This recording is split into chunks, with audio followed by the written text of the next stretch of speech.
If there's even a 1% chance that this will work, then it's worth taking that chance. G'day. 99% of the time this will work, but if you'll indulge me for a sec, you can skip forward if you like to find out what works 99% of the time, I've found. If you have any problems with either electronics or even cars, I'll tell you the backstory of why I'm making this particular video. Now, for a few days I've had an issue with my BA Ford Fairmont gear.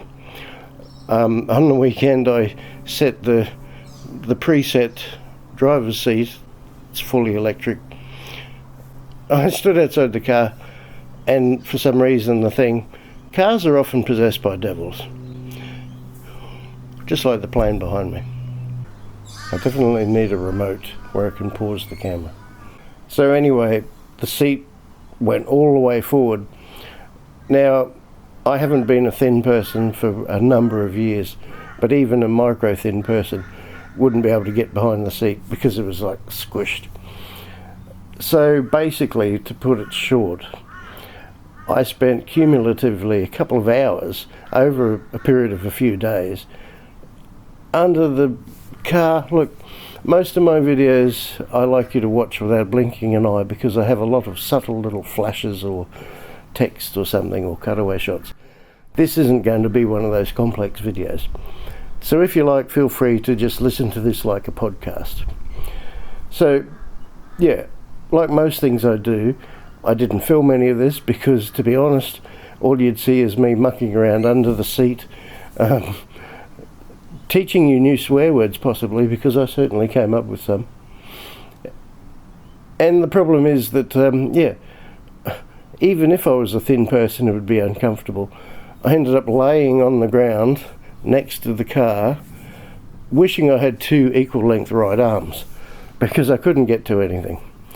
So long story short, over a period of a few days, I was reaching under there as best I could. Anytime you see me and I've got bruises and cuts on my arms, you know I've been working on a car. So I was trying to bang the motor, the three motors there, controls height, tilt and backwards and forwards, which was my problem. So cutting to the short thing, I thought, how am I going to get out of this? And you always find that with cars, I have anyway. No matter what happens, even if you're stuck on the side of a road, you think, how am I ever going to get out of this? You do get out of it, obviously. So I was left late yesterday afternoon thinking, well, I don't want to pull the seat out again. I did that a few years ago and had to fix up a broken bracket or two. The seats in these cars, just the steel of the base just isn't as thick as they used to be. Didn't film any of that, didn't take photos. Well, I took some photos of the seat repair. But the point is, I thought, how am I getting out of this? So I went back to what I've done for years on many things. I thought, well, I don't think the chances would be any more than 1%. But I went and disconnected the battery, waited 30 seconds, and reconnected the battery.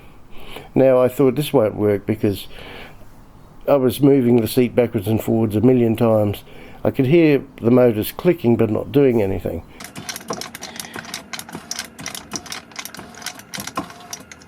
Which is why I thought maybe a motor was stuck. Hence why I'm trying to bash it with a hammer.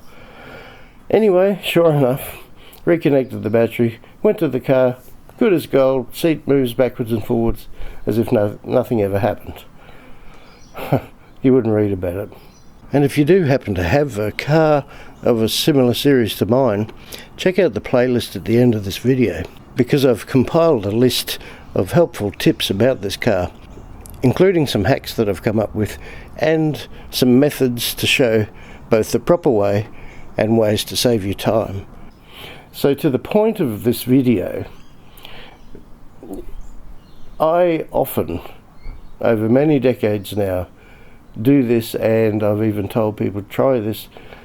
Sometimes people go, oh, that won't work, but it does work in most cases with anything electronic. And you have to remember, electronic doesn't necessarily mean like space shuttle or something like that. even though sometimes NASA has sent signals into deep space to reset or reboot the computers on their deep space, like Voyager 1 and 2. So it can certainly work for these simple things.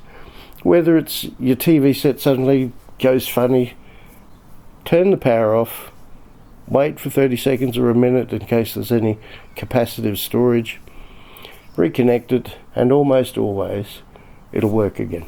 So this was no different. Yes, the car has computers in it, but I thought it wouldn't apply to this because it has 3 memory positions. We used to, before I had to pull it out and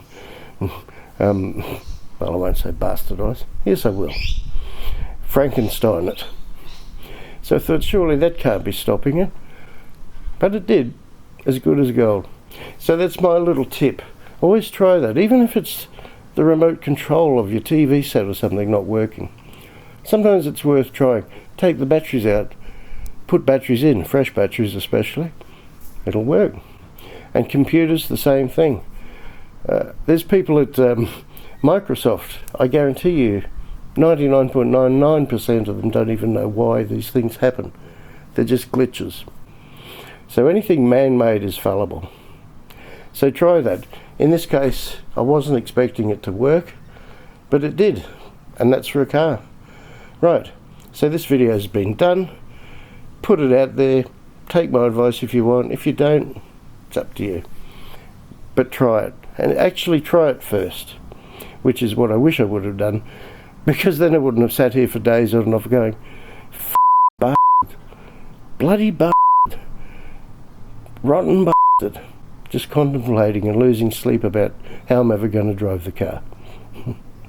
Okay, cheers everyone, thanks for watching. I hope the video helps. See you soon.